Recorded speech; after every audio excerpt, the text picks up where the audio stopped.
시편 중에서 꽤나 긴 시에 속하는 시편 68편을 우리가 교독하였습니다. 이 본시의 표제를 보시면 다윗의 시 인도자를 따라 부르는 노래라고 되어 있습니다. 이것을 통해서 이 시는 다윗이 지었다라는 것을 알 수 있지만 시의 배경에 대해서는 분명하게 밝히고 있진 않습니다. 다만 우리가 읽었듯이 시에서 원수를 향해서 승리하게 하시는 그 하나님이 묘사된 것으로 보아서 대적과 전쟁에서 승리하게 하신 그 하나님을 높이고 찬양하는 찬양시라는 것을 알 수가 있습니다. 다윗이 왕으로 있었을 때에 큰 전투가 여러 있었지만 그 중에 가장 큰 전투를 꼽으라고 한다면 이 아람과 암몬 연합군과의 전쟁을 꼽을 수가 있습니다. 그래서 대부분의 학자들은 이 암몬과 아람 연합군과의 전쟁에서 승리하고 이 시를 지은 시라고 보고 있습니다.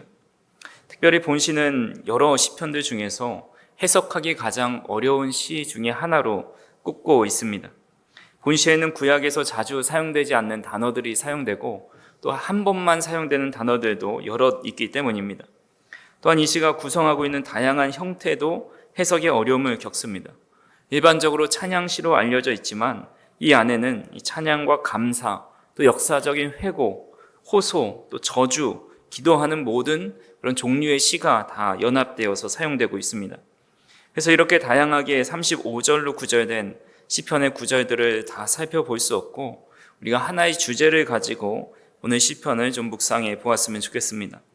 바로 하나님은 어떤 분이신가에 대한 주제입니다. 성도님들은 하나님이 어떤 분이라고 생각하십니까? 어떤 분에게는 사랑의 하나님, 또 어떤 분에게는 피난처와 같은 하나님, 또 어떤 분에게는 기도에 응답하시는 하나님, 우리가 신앙생활하면서 각자가 경험한 그런 하나님이 계실 것입니다. 웨스트민스터 신앙고백서의 네 번째 질문에 보면 이런 질문이 있습니다. 하나님은 어떤 분이신가? 라는 질문에 우리가 답 부분을 한번 같이 읽어보겠습니다. 하나님은 영이시며 존재, 지혜, 능력, 거룩, 공의, 인자, 진실에 있어서 무한하시며 영원하시며 불변하시다. 이렇게 하나님에 대해서 신학적으로 정리해 놓은 대답을 우리가 할 수는 있습니다.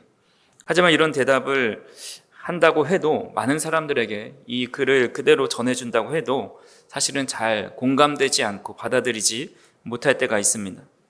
누구나 하나님을 경험하고 하나님이 어떤 분이신지를 깨달은 것을 가지고 자신이 느낀 하나님을 전하는 것이 더 그 다른 사람들에게 공감되고 또 더 가까운 하나님으로 느껴지게 됩니다. 그래서 우리는 스스로 경험한 그 하나님을 드러내고 전하는 것을 간증이라고 말하기도 합니다. 때로는 신학적인 정의보다 삶에서 직접 경험한 그 하나님에 대한 간증을 들을 때에 많은 사람들이 더 공감하게 되고 더 하나님을 쉽게 이해할 때가 많이 있습니다. 누군가 어려운 일을 만났을 때 하나님의 기적적인 도움을 통해서 어려운 일을 극복하게 된 이야기, 정말 외롭고 힘들 때에 하나님의 말로 다 할 수 없는 따뜻한 위로와 용기를 허락해 주신 이야기, 또 병들어 지쳐 있을 때에 기적적으로 힘을 주시고 낫게 하신 그런 이야기들을 통해서 우리 다른 사람의 마음을 더 따뜻하게 만들고 또 하나님이 정말 그런 분이지 같이 공감하면서 고백하게 되는 겁니다. 그래서 오늘 우리가 읽은 이 시편은 대부분의 다윗의 시가 그렇듯이 자신이 경험한 하나님이 어떤 분이신지에 대해서 아주 잘 표현한 시 중에 하나입니다. 마치 다윗이 그가 경험한 하나님에 대한 간증과 같아 보입니다. 그래서 다윗이 전쟁에 나가면서 혹 큰 어려움 중에서 경험한 그 하나님을 이해하기 쉽고 또 공감되는 말로 고백해 놓았습니다. 그래서 우리가 오늘 다윗이 간증하고 있는 하나님이 어떤 분이신지 그가 경험한 하나님에 대해서 함께 나눠보도록 하겠습니다. 첫 번째로 하나님이 일어나시는 분이다라고 고백하고 있습니다. 우리 1절 말씀 같이 한번 읽어보겠습니다. 하나님이 일어나시니 원수들은 흩어지며 주를 미워하는 자들은 주 앞에서 도망하리이다. 아멘. 이 본문에서 일어난다라는 말은 히브리어로 야쿰이라는 말입니다. 야쿰의 원형이 쿰이라는 히브리어입니다. 쿰 어디서 좀 들어본 단어 같지 않습니까?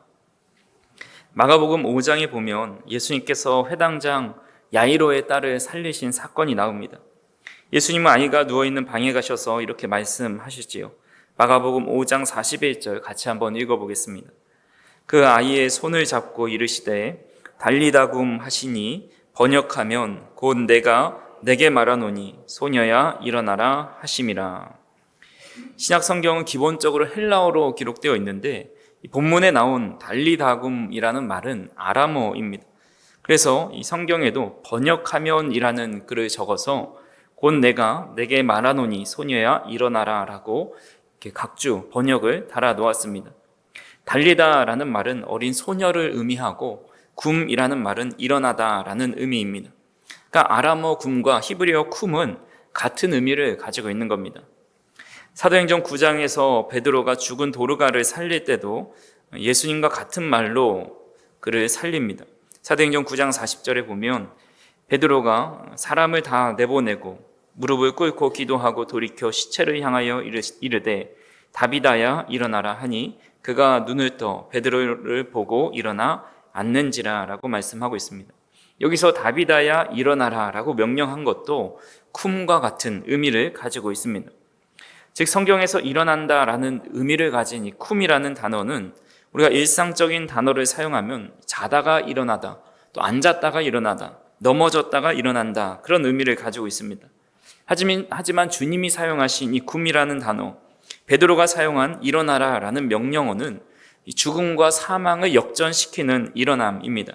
더 이상 그 죽음과 사망이 엎드러지지 않고 그 죽음의 자리, 절망의 자리를 완전히 벗어나 생명을 얻게 되는 일어난다 라는 그런 뜻을 가지고 있습니다.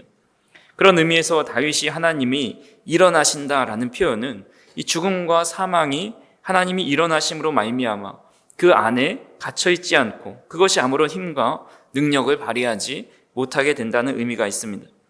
자신의 앞에 암몬과 아람의 연합군이 천만 대군을 이끌고 왔다 할지라도 하나님이 일어나시니 원수들이 흩어지고 주님과 반대에 있는 자들은 주 앞에서 도망하게 될 거다라고 고백하고 있는 겁니다. 역사적으로 이스라엘 백성들이 가는 곳마다 원수들이 흩어지고 도망했던 때가 있습니다.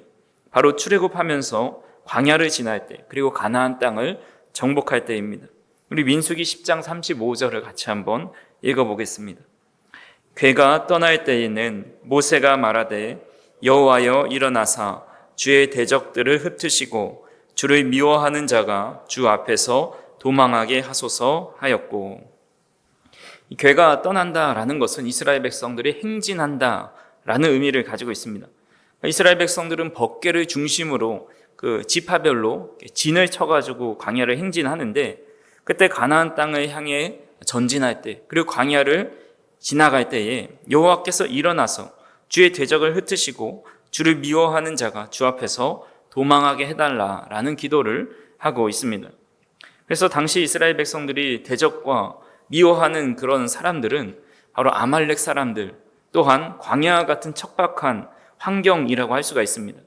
그들을 약탈하려던 아말렉 사람들은 그들을 약탈하러 왔다가 그 길로 돌아가게 되었고, 이 철옹성처럼 버티고 있었던 가나안 민족도 그들 앞에서는 아무런 힘을 발휘할 수 없었고, 아무리 척박한 광야도 그들을 막아설 수 없었다라는 겁니다. 여리고성을 정복할 때 어떻습니까? 그 성에 살고 있었던 라합이 여리고를 정탐하러 온 정탐꾼들에게 이렇게 고백합니다. 제가 읽어드리겠습니다. 여호수아서 2장 8절에서 11절입니다. 또 그들이 눕기 전에 라합이 지붕에 올라가서 그들에게 이르러 말하되 여호와께서 이 땅을 너희에게 주신 줄을 내가 아노라. 우리가 너희를 심히 두려워하고 이 땅 주민들이 다 너희 앞에서 간담이 녹나니, 이는 너희가 애굽에서 나올 때에 여호와께서 너희 앞에서 홍해 물을 마르게 하신 일과 너희가 요단 저쪽에 있는 아모리 사람의 두 왕 시혼과 옥에게 행한 일, 곧 그들을 전멸시킨 일을 우리가 들었음이니라. 우리가 듣자 곧 마음이 녹았고 너희로 말미암아 사람이 정신을 잃었나니, 너희의 하나님 여호와는 위로는 하늘에서도 아래로는 땅에서도 하나님이시니라 라고 라합 이방 여인의 입을 통해서 고백하게 하십니다. 이스라엘 백성들이 여리고 성에 도착하기 전에도 그 전에 하나님께서 일어나 그곳을 향해 가셨고, 그들은 하나님께서 일어난 것을 보고 또 일하신 것을 보고 간담이 녹아서 사기가 다 떨어져 버렸습니다. 그래서 이스라엘 백성들이 바로 성 앞에서 할례를 행하고 있어도 그들은 성문을 열고 이스라엘 백성들을 치려는 상상조차 하지 못했습니다. 이스라엘 백성들이 요단강을 건너고 야영한 곳이 길갈이라는 지역입니다. 길갈과 여리고성은 약 2km에서 3km 정도 가까운 거리입니다. 그곳에서 이스라엘 백성들은 할례를 행하게 되는데 할례를 행하면 최소 2, 3주는 제대로 움직이지 못하고 또 극심한 고통에 시달리게 됩니다. 가나안 사람들이 정탐꾼을 보내서 그들의 동태를 좀 파악해서 뭔가 이상함을 눈치챘더라면 그들을 치러 나갈 수도 있겠지만 그들은 성 근처에서 할례를 행해도 그들의 문을 열고 나올 그런 생각조차 하지 못할 정도로 겁에 질려 있었다라는 것입니다. 다윗은 그때의 모습을 이렇게 고백하고 있습니다. 오늘 본문 7절에서 8절 같이 한번 읽어보겠습니다. 하나님이여 주의 백성 앞에서 앞서 나가사 광야에서 행진하셨을 때에 땅이 진동하며 하늘이 하나님 앞에서 떨어지며 저 신의 산도 하나님 곧 이스라엘의 하나님 앞에서 진동하였나이다. 아멘. 다윗은 광야에서 이스라엘 백성들과 함께 하시면서 그들 앞에 나가셔서 행진하실 때 땅이 진동하고 그 높은 하늘도 하나님 앞에서 떨어지고 견고한 산도 진동하며 떨고 있다라고 고백하고 있습니다. 다윗이 어떤 대적 앞에서도 두려워하지 않고 또 담대하게 나가 싸울 수 있었던 이유가 바로 여기 있습니다. 하나님께서 내 편에 서셔서 일어나서 먼저 나가셨기 때문에 그를 대적하는 모든 세력은 흩어지고 두려워할 수밖에 없다라는 믿음이 있었기 때문입니다. 그래서 다윗은 17절에 이렇게 고백합니다. 같이 한번 읽어보겠습니다. 하나님의 병거는 천천히요 만만이라 주께서 그 중에 계심이 신의 산 성소에 계심 같도다. 아멘. 다윗은 그 누구보다 두려운 상황을 많이 경험했던 사람입니다. 자신보다 훨씬 신체적 우위에 있었고 강한 힘을 가졌던 골리앗과 1대1로 독대하였습니다.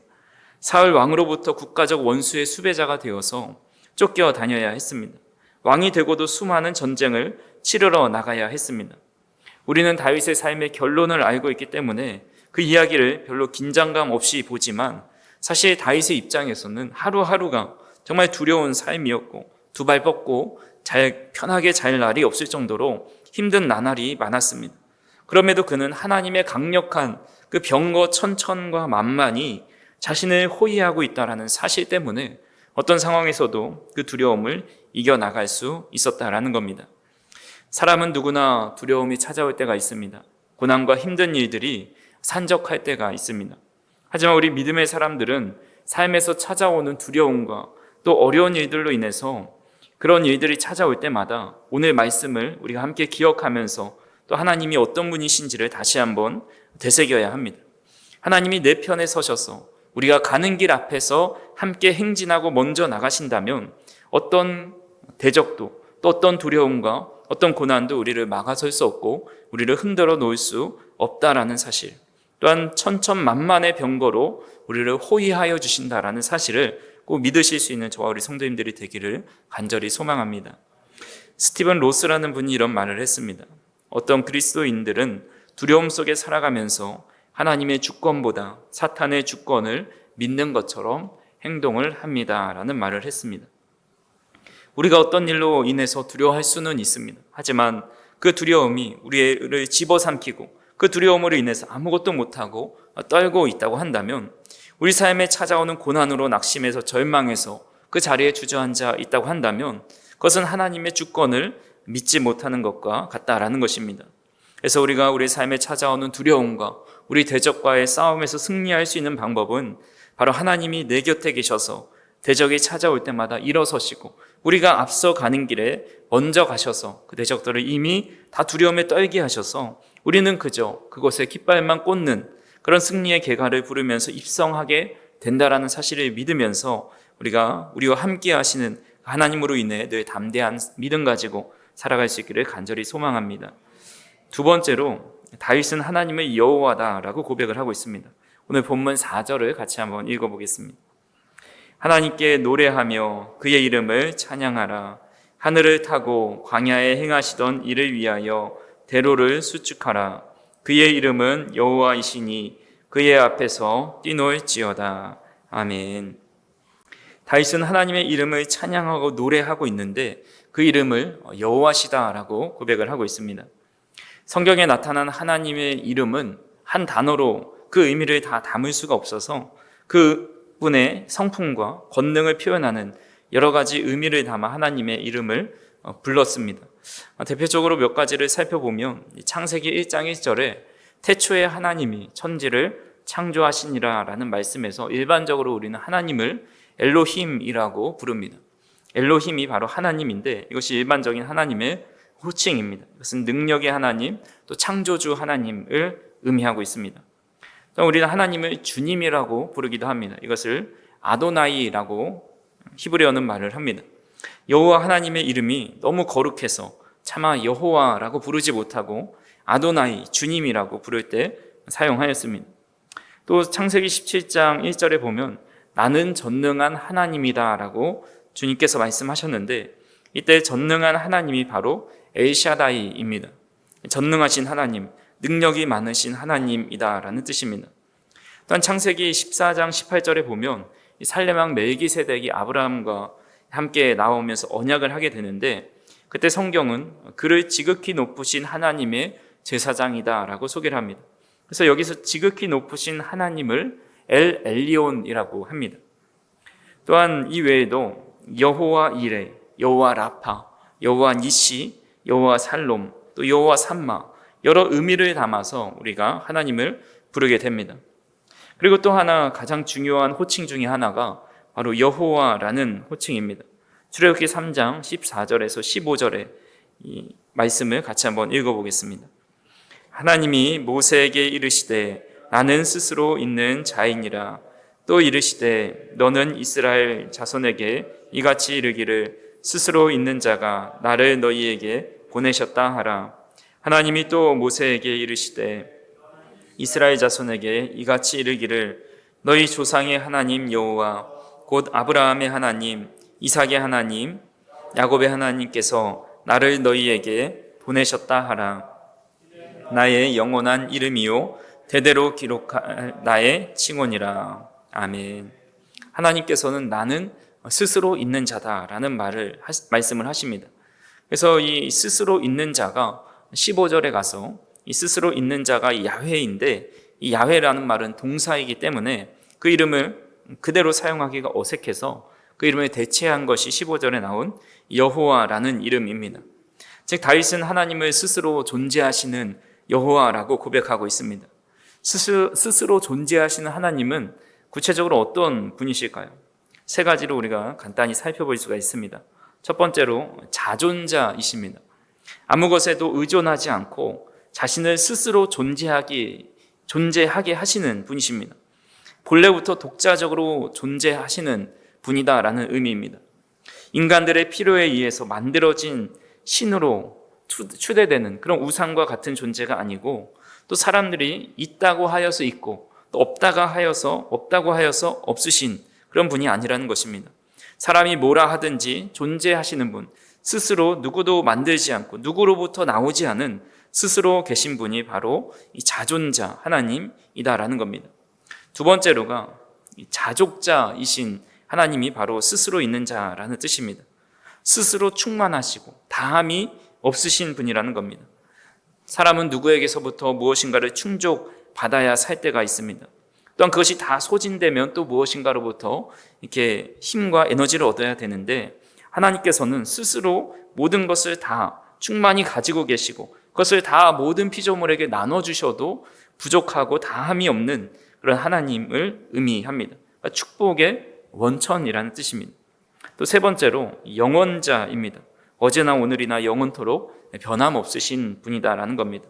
그래서 우리가 잘 알고 있는 요한계시록을 보더라도 나는 알파와 오메가요, 처음과 마지막이요, 시작과 마침이다 라고 말씀합니다. 또한 모세가 기도할 때 이렇게 기도합니다. 시편 90편 1, 2절에 보면 주여 주는 대대에 우리의 거처가 되셨나이다. 산이 생기기 전 땅과 세계도 주께서 조성하시기 전 곧 영원부터 영원까지 주는 하나님이시니이다. 그래서 하나님은 어제나 오늘이나 영원토록 변함없으신 영원자라는 것입니다. 그래서 우리가 믿고 있는 여호와 하나님은 지존하시고 자족하시고 영원하신 분이십니다. 우리가 상상만 해도 헤아릴 수 없고 어느 것도 다 이해할 수 없는 아주 놀라우신 분이십니다. 그런 하나님께서 우리를 자녀로 택하여 주시고 우리를 위하여 십자가를 지셨다라는 것이 얼마나 놀라운 은혜와 사랑인지, 그것을 우리가 단 1%라도 깨닫는다면 우리는 우리의 삶이 당연히 변할 수밖에 없고, 또 사도 바울처럼 또 사도 베드로처럼 초대교회 성도들처럼 자신의 생명보다 하나님과 복음을 위해 살아갈 수밖에 없게 될 것입니다. 저와 우리 성도님들이 하나님을 여호와로 지존하시고 자족하시고 영원하신 그 하나님을 우리의 삶에서 조금이라도 경험할 수 있기를 간절히 소망합니다. 그래서 그 사랑과 은혜를 경험함을 통해서 다윗처럼 또 사도들처럼 늘 주님을 경배하고 또 하나님을 위해 살아가는 저와 우리 성도님들이 되기를 간절히 소망합니다. 세 번째로, 하나님을 우리의 짐을 지시는 분이다라고 고백을 하고 있습니다. 우리 19절 말씀 같이 한번 읽어보겠습니다. 날마다 우리 짐을 지시는 주, 곧 우리의 구원이신 하나님을 찬송할지로다. 아멘. 우리가 앞에서 살펴보았듯이 하나님은 어떤 원수보다 세상에 그 무엇보다 강하신 분이십니다. 또한 스스로 존재하시는 여호와이십니다. 다윗은 그런 하나님께서 우리의 짐을 지시는 분이다라고 고백을 하고 있습니다. 이것이 얼마나 놀라운 일인지 모릅니다. 과거 짐은 누가 들었습니까? 약자가 들었습니다. 노예가 들었고 종이 들었습니다. 계급이 높은 사람, 양반들이 마시를 나가거나 밖에 어디를 멀리 떠날 때에 노비나 종이 그의 짐을 들고 가야만 했습니다. 근데 요즘은 좀 많이 달라졌죠. 한 TV 예능에서 남녀 청춘들이 모여가지고 섬에 모여서 함께 서로를 알아가면서 마지막 날 커플 매칭이 돼서 나가는 프로그램이 있습니다. 그 프로그램에 참여한 여성들은 마음껏 자신의 매력을 뽐내기 위해서 수많은 꾸미기 위한 옷과 여러 가지 장비들을 가지고 옵니다. 그래서 그 짐이 캐리어 한가득 또 다른 짐까지 가지고 와서 이사 왔을 정도로 많은 짐을 챙겨오는데, 그렇게 여성들이 짐을 들고 나타날 때에 그 모습을 보고 어떤 남성들이, 관심 있는 남성들이 그 여성의 짐을 들어주면서 호감을 표시합니다. 그래서 그 모습을 보고 어떤 이들은 참 멋있다, 훈훈하다, 고맙다 이런 반응을 보이기도 하고, 자기 짐은 스스로 들어야지 그것까지 들어주나 이런 말을 하기도 합니다. 요즘에는 남성분들이 여성분들의 가방을 많이 들어주죠. 옛날에는, 과거에는 상상할 수조차 없었지만 요즘에는 이렇게 여성의 무겁지 않은 작은 핸드백까지도 이렇게 남성이 들어줄 때가 있습니다.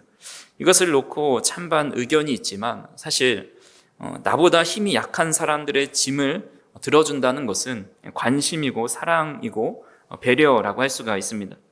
자녀가 힘들게 책가방을 들고 가는 모습을 볼 때에 부모는 그 가방을 들어주고 싶어 합니다. 책가방뿐만 아니라 삶의 무거운 짐을 지고 갈 때에 부모는, 또 사랑하는 사람이 그런 짐을 지고 갈 때 사랑하는 사람은 그 짐을 대신 지고 싶어 합니다. 이것이 바로 사랑하는 사람과의 관계이고 또 부모의 사랑이라고 할 수가 있습니다. 마찬가지로 그 위대하신 하나님께서 우리 인간이, 미물과 같은 인간이 지고 있는 그 짐을 대신 지고 싶어 하십니다. 예수님도 말씀하시기를 수고하고 무거운 짐진 자들아 다 내게로 오라 내가 너희를 쉬게 하리라 라고 말씀하십니다. 하나님은 우리가 인생의 무거운 짐, 건강의 무거운 짐, 경제의 무거운 짐, 미래의 무거운 짐을 스스로 짓고 살아가기를 원하지 않으십니다. 누구보다 강하시고 스스로 계신 하나님께서 한없이 연약한 우리의 인간의 짐을 더 낮아지셔서 우리의 눈높이를 맞추셔서 그 짐을 자신이 지고 싶어 하신다라는 겁니다. 그리고 인간이 가장 무거워하는 인생의 짐, 죽음의 짐에 대해 짊어지기를 원하십니다. 그래서 19절 후반부에 하나님은 우리의 구원이시다라고 고백을 하고 있고, 또한 20절에 보시면 같이 한번 읽어보겠습니다. 하나님은 우리에게 구원의 하나님이시라 사망에서 벗어남은 주 여호와로 말미암거니와. 아멘. 사망이라는 짐 속에 짓눌려 숨막혀 살아갈 수밖에 없는 우리 짐을 대신 지셔서 사망에서 벗어나게 해주셨고 우리를 구원해 주셨다라고 고백하고 있습니다. 죽음에서 건짐받은 자, 구원의 확신을 가진 자는 더 이상 다른 인생의 짐이 그렇게 무겁게 느껴지지 않을 것입니다. 영국의 조셉 캐리 목사님이 이런 말을 했습니다. 죽음에서 벗어나는 길은 여호와께로서 말미암는다. 하나님은 죽음에서 나가는 문 열쇠를 가지고 계신다.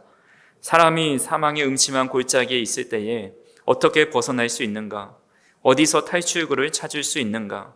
어디로도 벗어날 길이 없을 때에도 하나님은 모든 길을 다 아신다. 우리가 사망의 입속에 들어가 물렸을 때에도 하나님께서는 그 입을 여시고 우리를 구원하실 수 있다. 우리가 그분을 향해 부르짖으면 그분은 이 소리를 들으시고 그 문을 여사 우리로 사망에서 피할 수 있게 하신다라고 말을 하였습니다. 그렇게 간절히 바라기는 우리의 가장 무거운 짐인 그 인생의 짐, 또 사망의 짐을 하나님께서 대신 지어주시고 영생의 길로 우리를 인도하신다라는 사실을 우리도 함께 믿고 고백할 수 있기를 간절히 바랍니다. 더욱이 감사한 것은 구원의 짐 문제뿐만 아니라 우리 일상에 일어나는 모든 짐들도 하나님께서는 지길 원하신다라는 겁니다. 성경을 한번 보시겠습니다. 5절에 보시면 하나님은 고아의 아버지, 과부의 재판장으로 약자들의 편에서 도우시는 하나님이다라고 고백하고 있습니다. 또한 6절에 보시면 고독한 자들을 위로하시고 갇힌 자들을 이끌어내셔서 형통하게 하신다 고백합니다. 9절에 보시면 농사를 짓는 이에게 흡족한 비를 보내주시고 또 기업을 경영하는 자에게 그것을 견고하게 하시는 하나님이라 고백하고 있습니다. 또한 10절에 보시면 가난한 자들을 위하여 주의 은택을 준비하시는 하나님이다 고백하고 있습니다. 하나님은 약한 자의 하나님이 되셔서 그들의 어려움과 힘든 일들을 돌봐주시는 분이십니다. 그렇기에 우리는 구원의 짐뿐만 아니라 우리의 인생의 모든 짐들, 날마다 우리가 지고 살아갈 수밖에 없는 수많은 문제들을 다 주님 앞에 맡겨드리고 하나님께서 그 짐을 걷어가 주시는 은혜가 있기를 간절히 소망합니다. 오늘 우리는 시편 68편을 통해서 이 다윗이 하나님을 경험하고 찬양했던 하나님에 대해 함께 나누었습니다. 다윗이 고백한 하나님은 일어나시는 하나님이시고 또 여호와로서 스스로 존재하는 분이시고 우리의 짐을 대신 지어주시는 하나님이시다라고 고백을 하고 있습니다. 그래서 다윗은 전쟁에서 늘 그런 하나님의 도우심을 통해서 대적이 그 앞에서 힘을 쓰지 못했고 그가 연약할 때에 그를 보호해 주셨고 그가 무거운 짐을 들고 나아갈 때에 하나님께서 그의 짐을 가볍게 해주시는 은혜를 경험하며 살아갔습니다. 우리의 삶이 때로는 광야 같고 또 여리고성처럼 또 큰 문제 앞에 서 있을 때 하나님께서 일어나시면 우리 앞에 있는 어떤 장애물도 다 무너지고 또 원수들도 다 흩어지고 도망간다라는 사실을 믿으실 수 있기를 바랍니다. 또 오늘도 우리의 무거운 짐을 하나님께서 다 지고 가시길 원하시면서 우리가 그 짐을 주님께만 맡겨드린다면 그 짐은 하나님께서 지시고 우리는 기쁨과 가벼운 발걸음으로 하루하루 담대한 가운데 살아갈 수 있다는 사실을 꼭 기억하실 수 있기를 간절히 소망합니다.